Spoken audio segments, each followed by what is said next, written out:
জাতীয় মানব পাচার দিবস উপলক্ষে সেলফলেস ওয়েলফেয়ার ট্রাস্টের উদ্যোগে সচেতনতা শিবির ও পদযাত্রার আয়োজন করা হয়।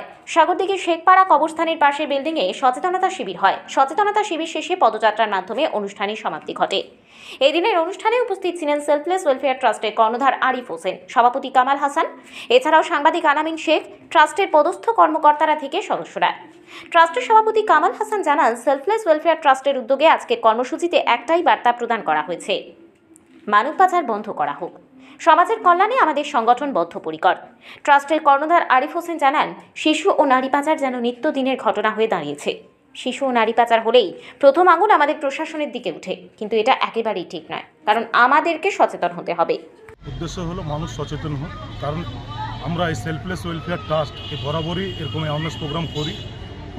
এর আগেও অনেক আমরা প্রোগ্রাম করেছি। আজকে আমাদের চিন্তাধারায় এলো যে না, মানব পাচার, যে শিশু এবং নারী যে সুরক্ষা নয়, ভারতবর্ষে যে এই ঐতিহ্য এখনও ধরে রাখতে পারেনি, যে পাচারের ঐতিহ্য এখনও চলছে প্রতিনিয়ত, মানুষ যে দিশাহীন, এই চিন্তাভাবনা নিয়ে আমরা যে আজকে 11ই জানুয়ারি এই প্রোগ্রামটা করার পরিকল্পনা নিয়েছিলাম, সেটা আমরা এই র্যালির মধ্য দিয়ে গোটা সাগরদিঘি বাজার পরিক্রমা করে আমরা করলাম। আপনারা জানেন আজকে 11ই জানুয়ারি জাতীয় মানব পাচার দিবস। এই মানব পাচার বলতে আমরা বুঝি যেটা যে শিশু আর নারীকে ইঙ্গিত করা হয়। আজকের দিনে আপনারা সংবাদ মাধ্যমের দিকে চোখ রাখলে অহরহ দেখতে পারবেন যে ঘটনাগুলো ঘটছে, যে শিশু আর নারী পাচার হচ্ছে দিকে দিকে। আমরা চাই যে সমাজে শিশু আর নারী সুরক্ষিত নয়, সে সমাজ কোনোদিন সুরক্ষিত থাকতে পারে না।